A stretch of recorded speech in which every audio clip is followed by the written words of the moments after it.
My name is Mr. Teng. So for forces, there's push and pull. So the idea here is that for forces, right, you actually cannot see the force, but you can observe the effects of a force. This one concept that I want to go through then, right? And the three types of forces that we're going through: magnetic, gravitational, and friction. Okay, three. Right. So here's one example of a question. This question is also what I'll be going through that. So if, for example, here, this is a typical question from a PSLE Science paper. So if the table is lubricated with oil, what happens to the amount of force required to pull the block?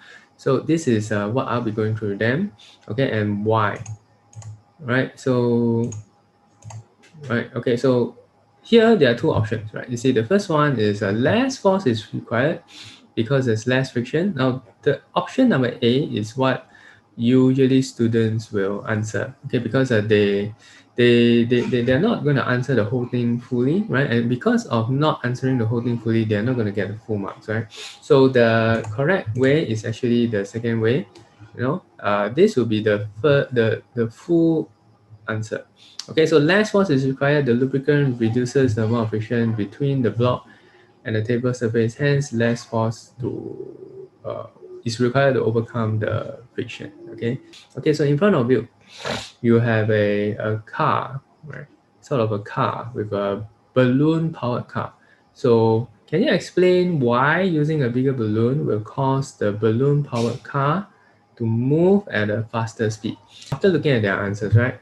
So for example here, it says a bigger balloon has more force. Now, even though this particular answer is not wrong, technically it's not wrong, but we cannot accept this as the answer because it's a 2 marks question, right? So 2 marks questions will need you to answer more in depth, right? So the better answer is this. So a bigger balloon has more air, and when this additional air is released, they push the car with more pushing force. Now, then this causes the car to move at faster speed. So remember, this chapter is about force, right? So force is about push and pull, right? And the idea that once you have more force, then there's more effect. You get it? More force, more effect. So in this particular question, if the student were to just answer with like A, they're not going to get the full marks, yeah? So they have to answer in this way, right? The idea, once again, more force, more effect. Okay, next is electricity. So for electricity, you have the concept of open and closed circuit, okay? And conductors and insulators, right? And also series and parallel, right? How to identify series and parallel circuits. Right, here's an example which I'll show them. Now, does the bulb become brighter or dimmer when one more battery is added at position X? So they should know that having one more battery will basically increase the brightness, okay? So brighter, most students will say, oh, brighter, because more battery. Not a good answer, not complete, okay? So brighter, why? Because additional battery will increase the flow of electric current, hence increase the brightness of the bulb, okay? Which circuit should be used so that the foot will be the warmest? So in the picture, we see a foot warmer. This foot is being warmed by these two lamps, right? And these two light bulbs, basically there are two levels and four different types of ways in which you can power the circuit, right, for these two lamps. So the answer is circuit 4, right? It's used as the two lights are arranged in parallel. Now, when they're arranged in parallel like this, each of the light bulb receives the voltage from 3 batteries.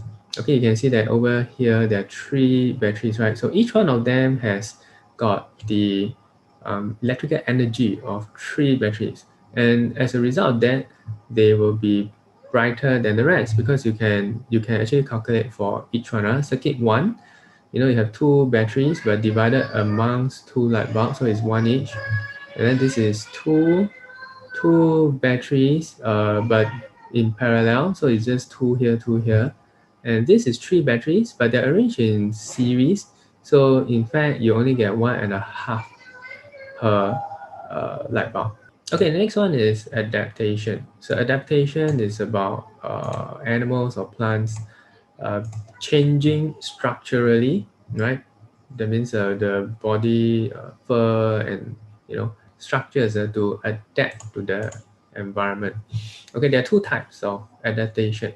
You have structural, that means the something changed the body, right? And then we have behavioral, that means they behave in a certain way. Okay, like for example, the peacock, the male will do a dance. The dancing is the behavior, right?